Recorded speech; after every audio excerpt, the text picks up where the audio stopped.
PUBG is all about improving your game and learning from your defeats, and your in-game rotations are a great part of your play to target to see some quick improvement. My name is Jabroni, former coach of Ghost Gaming PUBG, and in this video we're going to dive into how to analyze your own rotations. Before making this video, I was debating using pro-level content to explain rotations in order to help you in public matches like other creators have done. Then, however, I realized that was pretty stupid. Competitive games just don't play nearly the same way as public games do. So what we're going to do today is to utilize a website called Twire.gg to learn from our own former games. For those of you who don't know, Twire is a currently free-to-use website that allows you to review your old games and even edit and save map replay files with information. In order to use it, you literally only need to head over and sign up. Before we go any further, I just want to make it clear that rotations are probably going to take the most homework from you as a player. If you want to get really good at them, you need to learn and look over and over again. Now that you've come this far, let's hop into some old files and see what we can learn. Firstly, let's look at our plane path. I wanted to make sure we touch on the plane path and how to incorporate it into your rotations. In public matches where you are looking to raise your rating, the plane path will dictate where a heavy majority of the players are going, unlike competitive games where teams will drop in organized positions. If a circle shifts off the plane path, an early rotation can put your team in a strong center location for free. Those of you looking to reach endgame without fail, giving up the early game kills here can put you in an easy route to guarantee a strong appearance in circles 3 and 4. Looking at the example provided, we do exactly what we were just talking about. The plane path is slightly to the west. We jump east looking for the farm area, and as circle pops, we realize we can get center here 100% for free. We drive all the way to mill to power, get strong loot and a strong position to head into circle 2.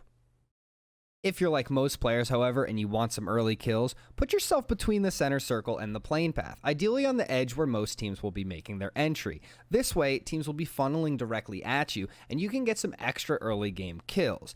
This also gives you the ability to loot and not go for a hot drop, but still get that early game confrontation that you're looking for. Next, I wanted to quickly talk about hot drops. Now, any of you who are avid public game players know right off the drop, 50+ players are going to look for early game conflict. Some are trying to achieve high kill games, and some are trying to get right into the action. While analyzing your rotations, make sure you learn what the most popular drops are, especially on a specific plane path. During rotations, if your goal is late game, pull away from these areas and take less popular routes of travel. If, however, you want to hunt some kills and push for that plus 100 rating maximum, use this information to get in front of hot drop positions and get prepared to dominate the winning team on their way out. In many cases, you'll have a team coming out of a place like Picado or Hacienda, something along those lines, right as the first circle is pulling them out. In this situation, they won't be prepared for a team waiting for them on the outside. Scouting is a very important aspect of the game as well, and as you rotate more and more, you guys will really start to get used to the positions that you like. After a few games of running a specific drop in a specific rotation, you should start to understand your routes better. Start mapping out your most consistent threats, and try to learn from this good positions to stop and use as scouting options. This is where you are really going to see your homework pay off. Knowing where to pull up and stop in order to see specific areas is going to be huge when it comes to quick and safe rotations. After some trial and error, you will be able to take your most common drop location and have in your mind the next steps you will be taking to head into the mid game.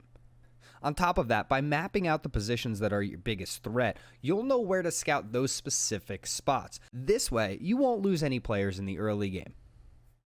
Now let's get into how to properly rotate on hard shifts. For any of you who don't know, a hard shift is when the circle that has just appeared heavily favors one side of the prior zone. When this happens, two distinct pieces of the circle are created at the public game level. For the sake of this video, we'll refer to them as the void zone and the combat zone. The void zone will be the side of circle that was favored by the prior shift. In most instances, this area will be the most barren of other players, meaning if you and your squad can move quickly, you can bank on a great position in circle for free.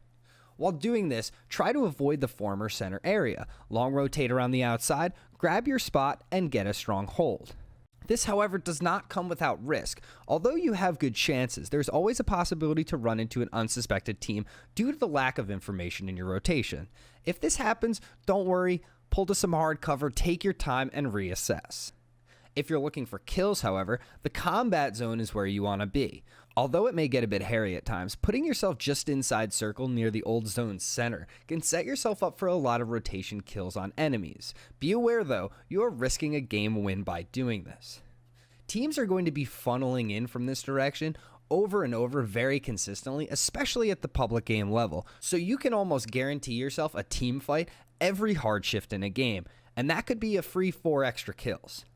With hard shifts, there will always be exceptions to the rule. Let's take 2 into account. First, let's say one hard shift is following another, but they are occurring in opposite directions. This will make it very difficult to do a long rotation to get to the soft side of circle, seeing how what should be the soft side is the old center. In this situation, it's much better to just play straight in with the information that you have. Second, a hard shift on an early circle, favoring the side of the plane path. Although you may think this shift would be ideal, in this instance, it will be difficult to get a premier position, as most players will be rotating in on this side already. It will get crowded very quickly. Now, if you can't make an educated rotation on a shift to slide into good position, don't worry. This is when we do what I like to call playing what's in front of you. In short, this means play with your information. Don't try to dance around and out-rotate other players on the map blind and without info. Take your time, make a decisive decision for your team, and fully commit to combat. This game is a shooter, so it's time to shoot. During any rotation throughout your game, there are a few things you need to be looking out for, the most important being choke points. Everyone who knows PUBG knows about bridge camps, and that is a perfect example of a choke point that can end a game for you and your squad earlier than you want.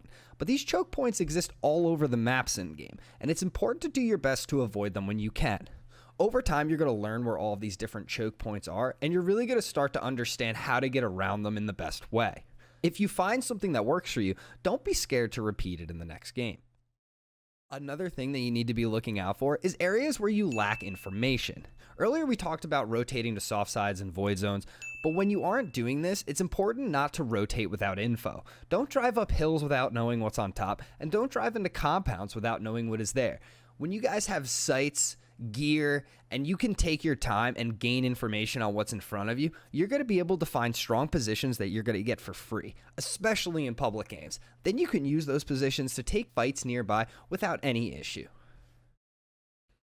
Now guys, over time, I really recommend using something like Twire. Once you get in there and you start marking down positions that you like and you don't like, it'll really translate into your game. Just a simple rotation can become so obvious after you take the time, just a few extra minutes to learn it. So don't be scared when you guys are playing. Just every now and then hop in. Go check out your last game. Go watch the rotation and just kind of see where everyone was on the map. That just a quick little refresher after a game can be absolutely huge. Now guys, one of the things I wanted to show you before we finish up the video is this feature that Twire has called the Rotation Analyzer. Basically, you can go in here, click Teams Rotations. I've already typed in Face Clan, so we'll just use them as an example. But you can go in and look at pro teams and kind of get to know how they rotate out of a certain area. So what you can do here on the right is you can pretty much pick games that they've played and see kind of how they rotate out of it, right? So let's say hypothetically we're going to be rotating out of Mill to Power. I know they didn't get to do it that much coming at the Global Championship because it was so busy for them. But here's a couple rotations that you can kind of see exactly how they go. And you can kind of click it down and show and unshow specific ones just to kind of see the games you want to. If you want to learn some pathing, and I think pathing is something really important. I didn't touch on it too much because I think in public games you really have to get used to it, and it's something that you kind of have to learn, and it's not the same as pro level play. But you want to come up with your paths, right? You want to figure out what paths are really good to take. So let's say you and your buddies loot Mill to Power all the time. You can hop in here on Twire and see, okay, so FaZe loots Mill to Power, and when they're going west, they stay north of Milta, going in between these two compounds. And you know, these teams do that for a reason. They go in there and it's like, okay, well, I can't get shot too bad from south or north. There shouldn't be people in these compounds. Can also stay north of farm and be all right, and look to play into the snake compound here right at farm. And that would be their first pivot point or scouting point. Just taking something like this can actually be so telling just for the way that you play the game. Because hypothetically, let's say that same rotation, you guys were taking the beach side because you liked it, but every now and then you'd get into a fight right here. Or, you know, you would come down and there'd be a team over here at Sharkfin or something like that. Just using these tried and tested rotation methods, you know, could be super helpful, and pathing's super important, and this is a great way to figure out pathing. It might take a little bit of research because so many teams loot different spots. Like, you can't watch FaZe move out of Pachinki. That's just not gonna happen. But you can see here once again, look at this, taking a very similar path, coming out, going in between these two compounds north of farm, and then coming down and playing on a far west circle. And you see this path and you're like, oh, All right, that path makes a lot of sense. They're avoiding all the compounds on the way. They're staying in low ground so they can't get shot too much. It's really, really smart to just kind of take the time to do it. That's really going to be it for the video, guys. I really hope you enjoyed it. I know I didn't go in too crazy because I think public game rotations kind of have a lot to look into, and I'm sure we'll come back to this once the ranked game mode finally comes out, because I think that would be a huge tell in what the meta is going to be and exactly the type of stuff that we're going to see. But I hope you guys really enjoyed this video. It was a lot of fun to make and just kind of look into, especially on the public game level. Make sure you subscribe, make sure you hit like, and I will see you guys in the next one.